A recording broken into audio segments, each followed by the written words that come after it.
As the global landscape of research and innovation shifts dramatically, a significant opportunity is unfolding for countries vying to attract top-tier American researchers who feel disillusioned by the policies of the Trump administration. The once unassailable reputation of the United States as a beacon for scientific talent is now under threat as a wave of restrictions and budget cuts has left many academics reconsidering their future in the country. In recent years, the U.S. has been a dominant force in the realm of research and development, investing nearly $1 trillion, approximately 3.5% of its total economic output, into scientific advancement in 2024. This funding has historically constituted around 40% of all research spending, driven primarily by federal dollars. However, under President Trump's administration, there has been a concerted effort to curtail such funding, leading to an exodus of talent that other nations are now eager to capitalize on. This is a once-in-a-century brain-gain opportunity, declares the Australian Strategic Policy Institute, emphasizing the urgency for governments to act. In the wake of these developments, the European Union announced plans to invest an additional €500 million, around $556 million over the next 2 years, to position Europe as a welcoming hub for researchers. While still modest compared to U.S. budgets, this represents a significant commitment to reversing the brain drain. Despite the attractive funding on offer, challenges remain. A survey conducted by the journal Nature revealed that approximately 75% of 1,600 respondents, many of whom were PhD or postdoctoral students, were contemplating leaving the U.S., citing the Trump administration's policies as a driving factor. The financial incentives offered abroad often pale in comparison to U.S. salaries. For instance, a French researcher earns about €3,600 a month before taxes, while a postdoctoral fellow at Stanford could make around €6,000. Nevertheless, aspects like Europe's robust social safety nets help mitigate some of these disparities, making relocation more appealing. Countries across the globe are actively courting disenchanted American researchers. France has pledged $113 million to attract talent, with Aix-Marseille University committing $16.8 million to fund 15 foreign researchers, drawing over 50 applicants already.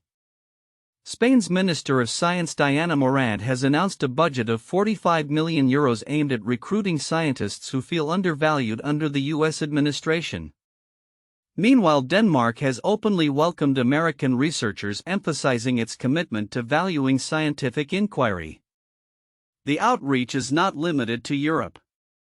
Nations like Canada, Australia, and even countries in Asia are launching initiatives to draw in American talent.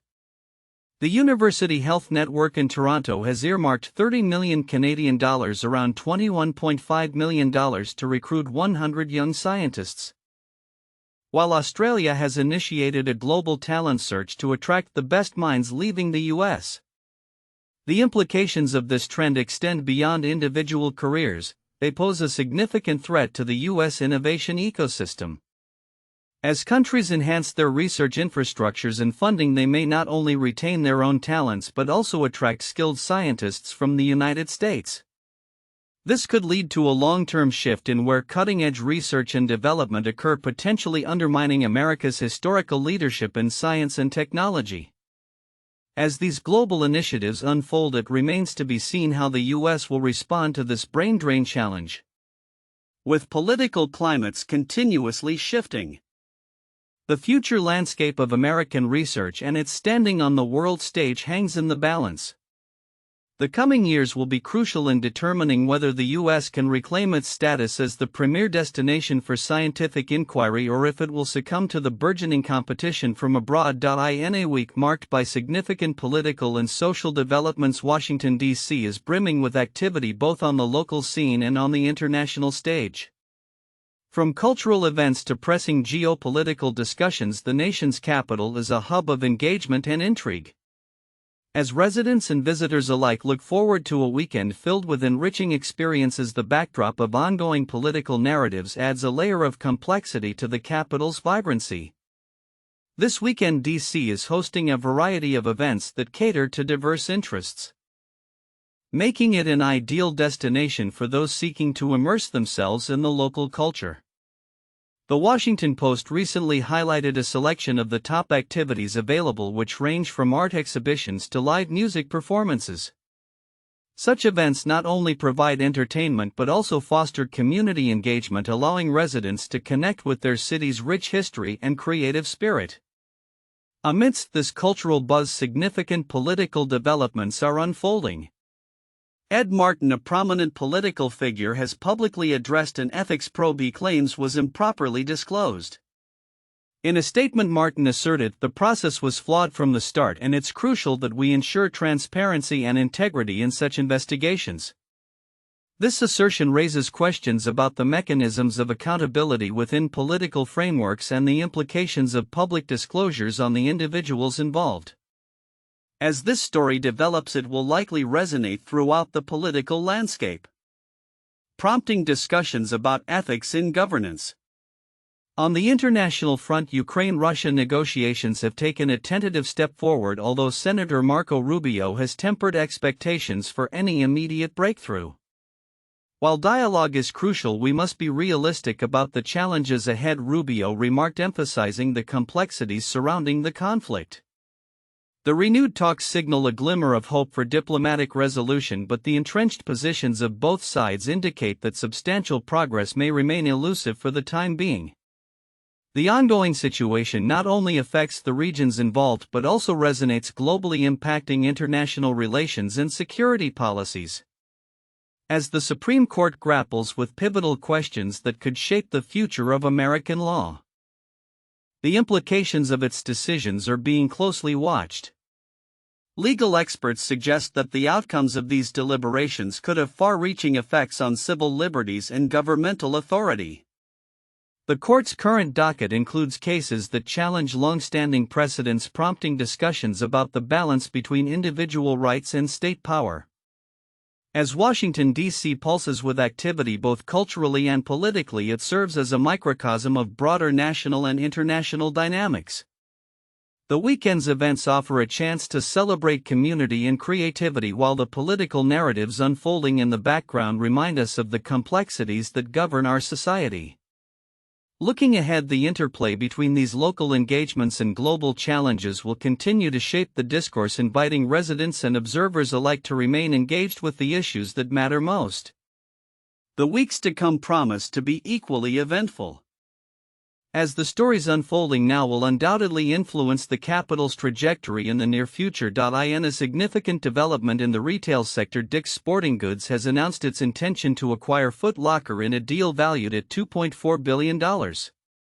This acquisition marks a strategic move for Dick's as it seeks to expand its market presence and diversify its product offerings amidst a challenging retail landscape. The decision comes as both companies face increasing competition and shifting consumer preferences, particularly in the wake of the COVID-19 pandemic that has reshaped retail dynamics. Foot Locker, known for its extensive selection of athletic footwear and apparel, has struggled in recent years with declining sales and foot traffic in physical stores. The pandemic accelerated these challenges, prompting the company to rethink its business model. Dick's Sporting Goods, on the other hand, has shown resilience and adaptability, reporting strong sales growth thanks to its robust e-commerce platform and a focus on customer experience. The acquisition is seen as a way for Dick's to leverage Foot Locker's brand equity and customer base while enhancing its own product offerings. According to a statement from Dick's CEO, this acquisition aligns with our long-term strategy to enhance our position as a leading sporting goods retailer. By bringing Foot Locker into our portfolio, we can offer a broader selection of products and create a more compelling shopping experience for our customers. Analysts believe that this merger could lead to significant synergies, particularly in supply chain management and marketing efforts. Meanwhile, in parallel news, Walmart has made headlines by becoming the largest retailer to fully pass on tariff price increases to consumers. This move comes as the retail giant faces rising costs due to tariffs imposed on imported goods, particularly from China. Walmart's decision to adjust prices reflects a broader trend in the retail industry, where companies are grappling with inflationary pressures and the need to maintain profit margins. As costs continue to rise, we must ensure that we remain competitive while also providing value to our customers, a spokesperson for Walmart stated. This strategic pricing adjustment by Walmart highlights the challenges retailers face in balancing profitability and consumer expectations. As price sensitivity among shoppers grows, companies are increasingly forced to navigate the complexities of cost management while still appealing to budget-conscious consumers. In the media sector, Paramount is grappling with internal tensions as executives find themselves caught in a contentious environment involving political pressures from figures like Donald Trump and dissatisfaction from CBS staffers.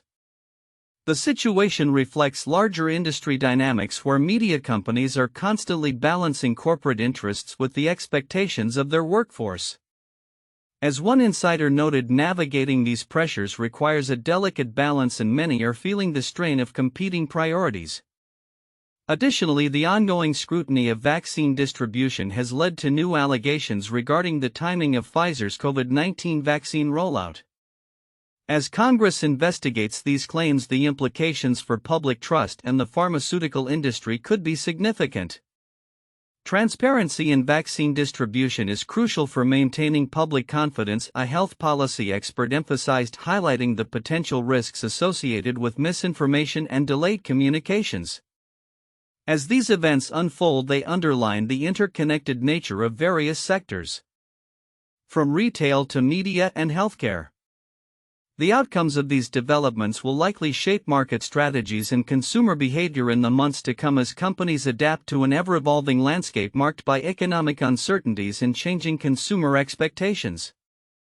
As the retail industry braces for further transformations, the focus will remain on innovation and responsiveness, particularly as competition intensifies in the wake of significant mergers and acquisitions. In a significant shift that echoes the financial landscape reshaped by the 2008 crisis, the United States is poised to roll back key banking regulations implemented to fortify the economy against similar downturns. This potential deregulation has sparked discussions among industry experts, policymakers, and the public, raising questions about the balance between fostering economic growth and ensuring financial stability. The anticipated changes come in the wake of a broader reassessment of the regulatory framework that governs financial institutions in the U.S. nearly 2 decades after the financial crisis prompted stringent capital requirements and stress tests for large banks. The Biden administration is reportedly considering measures that would ease these regulations. According to sources familiar with the discussions, these adjustments could significantly reduce the capital reserves banks are required to hold, thereby enabling them to lend more freely. Proponents of the proposed changes argue that easing capital requirements could stimulate lending, particularly for small and medium-sized enterprises that have struggled to secure financing in the aftermath of the pandemic. We need to ensure that our banks can provide the necessary liquidity to support the economy's recovery, stated a senior administration official who spoke on the condition of anonymity. The official emphasized that the intent is to bolster economic activity without compromising the lessons learned from the past. However, critics warn that loosening regulations could rekindle risks reminiscent of the pre-2008 era, potentially setting the stage for another financial crisis. This is a dangerous path, especially considering the volatility in global markets and the lingering effects of the pandemic, cautioned former Federal Reserve economist Dr. John Taylor. He expressed concern that reduced capital buffers could weaken banks' ability to absorb losses during economic downturns, ultimately threatening the financial system's integrity. Data from the Federal Reserve indicates that banks are currently holding substantial capital reserves, surpassing the levels mandated by post-crisis regulations. While this might suggest that banks are more resilient today, experts argue that complacency could lead to reckless lending practices. We have to remember that the best defense against financial instability is a strong capital base, noted Dr. Taylor, highlighting the importance of maintaining rigorous oversight. The debate around banking deregulation is not occurring in a vacuum, it intersects with broader geopolitical and economic trends. With the recent rise of protectionist policies and trade tensions, particularly under the Trump administration, the financial community is acutely aware of the implications of any regulatory changes. The hedge fund Elliott Management has already warned that the current trade environment could lead to capital flight and damage the US dollar's appeal, further complicating the economic landscape. As discussions continue, the implications of deregulating the banking sector remain a focal point for economists and industry leaders alike. The balance between fostering growth and maintaining stability will be critical as the U.S. navigates its recovery from the pandemic and prepares for potential future challenges. Observers are keenly watching how policymakers will address these intricate issues, with the hope that the lessons of the past will inform their decisions moving forward. In conclusion, while the prospect of easing banking regulations might offer immediate economic benefits, it also raises significant concerns about long-term financial stability. The coming months will be crucial as the U.S. grapples with these decisions, with potential implications not just for its banking system but for the global economy as well. In an era marked by heightened geopolitical tensions and escalating security concerns, Latvia has taken a proactive stance to safeguard its citizens against potential threats from Russian operatives. The country's Defense Intelligence and Security Service (MIDD) recently released a guide aimed at helping the public identify suspected spies among them. This initiative underscores the Baltic states' commitment to national security amid growing fears of espionage and sabotage. According to MID's annual report, the agency has observed an increase in Russian saboteurs and spies operating in Latvia, prompting the need for public vigilance. The security service has outlined several indicators that may suggest someone is not who they claim to be. A disheveled appearance, poor hygiene, and an unusual level of curiosity about local affairs are among the signs that citizens are encouraged to watch for. Additionally, the presence of tourists equipped with specialized gear, such as maps, radios, or medical kits, without any apparent outdoor experience may also raise alarm bells. The Ukrainian experience shows that Russian special services are able to adapt to the environment and circumstances in which reconnaissance saboteur groups are used, MIDD noted. This adaptability makes it increasingly difficult for citizens to spot potential threats, as operatives may not fit the traditional profiles associated with espionage. Instead, they may pose as humanitarian workers or blend into local communities, making their detection even more challenging. The agency has urged the public to remain cautious but has also emphasized the importance of leaving investigations to the authorities. We stress that ordinary citizens should refrain from taking vigilante actions, MIDD stated, reinforcing the idea that police and military forces are better equipped to handle suspicions of espionage. This public awareness campaign follows a broader trend in Eastern Europe, where concerns about Russian aggression have led to increased scrutiny of potential threats. In recent years, EU and NATO member states have heightened their security measures in response to a series of cyber attacks, acts of sabotage, and even violent incidents attributed to Russian operatives. The situation remains fluid, as evidenced by recent developments in Germany, where 3 Ukrainian nationals were arrested on suspicion of planning parcel bomb attacks on behalf of the Russian state. This incident, along with previous explosions linked to Russian operatives in Europe, reinforces the urgency of Latvia's warning.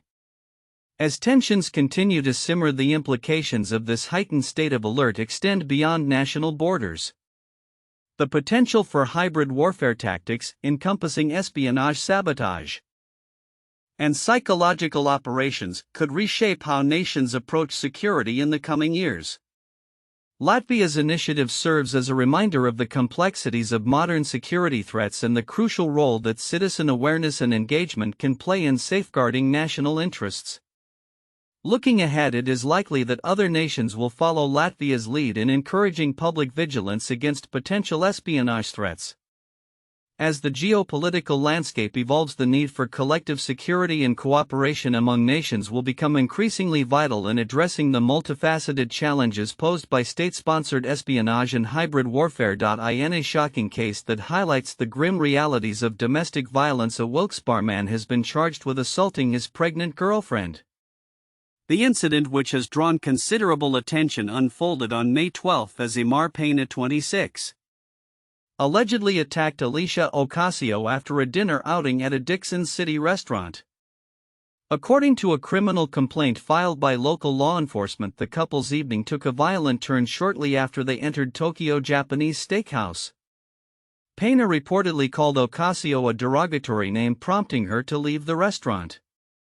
In a fit of rage, he pursued her in his black Nissan Sentra, eventually cornering her behind the establishment. Witnesses reported that Pena drove over a curb to reach her, grabbed her by the hair, and forcibly dragged her back to the vehicle. The situation escalated as they traveled toward the Scranton/Carbondale Highway. Ocasio's phone lit up during the drive, which reportedly infuriated Pena. He pulled into a nearby parking lot, confiscated her personal belongings, and ordered her to exit the vehicle. Yet when Ocasio attempted to escape, Pena's violent grip led to a series of assaults, including repeatedly banging her head against the dashboard. As the couple arrived at the Township Boulevard apartments, Ocasio managed to break free momentarily but was soon bear-hugged by Pena, who held her around her 17-week pregnant belly. In a desperate bid for safety, Ocasio ran towards a woman in a nearby car who encouraged her to flee. Following the incident, she was treated at Geisinger Community Medical Center for injuries including a scraped knee, a knot on her head, and bleeding. Pena now faces multiple charges, including aggravated assault of an unborn child, and unlawful restraint. He is currently being held at the Lackawanna County Prison on a $50,000 bail, with a preliminary hearing set for May 28, 2025.